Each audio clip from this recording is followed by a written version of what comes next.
Hello दोस्तों, तुलसी पूजा के कुछ नियम होते हैं जिन्हें नज़रअंदाज नहीं करना चाहिए।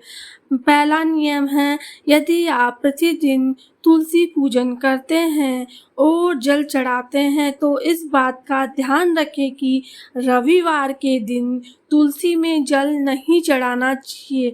यदि आप सायंकाल या शाम के टाइम पूजन कर रहे हैं तो इस बात का ध्यान रखें कि तुलसी को दूर से ही प्रणाम करें। भूल कर भी शाम को तुलसी के पौधे को स्पर्श नहीं करना चाहिए।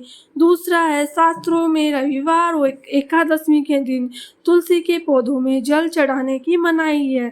साथ ही सूर्य ग्रहण और चंद्र ग्रहण के दिन भी तुलसी के पौधों में जल अर्पित नहीं करना चाहिए। तीसरा है, तुलसी के पौधे को घर के दक्षिण दिशा में रखना चाहिए। ऐसा करने से परिवार के लोगों को धन हानि का सामना करना पड़ सकता है। वहीं घर की उत्तर दिशा या ईशान दिशा में लगा तुलसी का पौधा घर में सुख समृद्धि लाता है। चौथा है, इस बात का खास ध्यान रखें कि तुलसी के पौधे के आसपास गंदगी ना हो। तुलसी के पौधे को किसी भी कांटेदार पौधे के साथ नहीं लगाना चाहिए।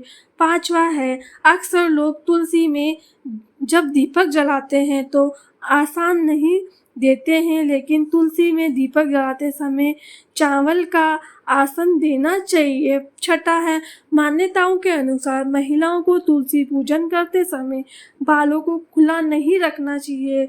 अन्य पूजा अनुष्ठानों की तरह तुलसी की पूजा करते समय बालों को बांध कर रखना चाहिए।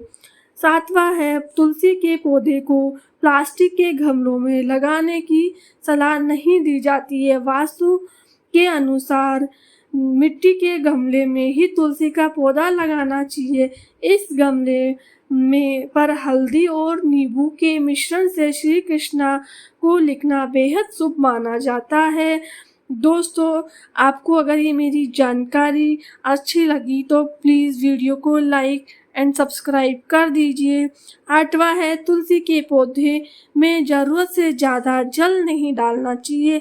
अधिक जल से तुलसी की जड़ों को नुकसान पहुंचता है, जिससे वह सूख जाती है और तुलसी की सूखना शुभ नहीं माना जाता। यदि कारणवश तुलसी का पौधा सूख जाए तो इसे घर में ना रखें, क्योंकि परिवार के सदस्यों के लिए दुर्भाग्य लाता है।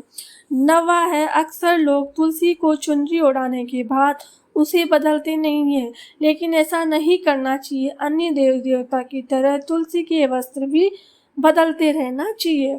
10वां है, यदि आपको पूजन या अन्य काम के लिए तुलसी तोड़ना हो तो सुबह का समय ही सही रहता है। इसके साथ ही यह भी ध्यान रखें कि केवल धार्मिक या स्वास्थ्य के कारणों से ही तुलसी के पत्ते तोड़ें।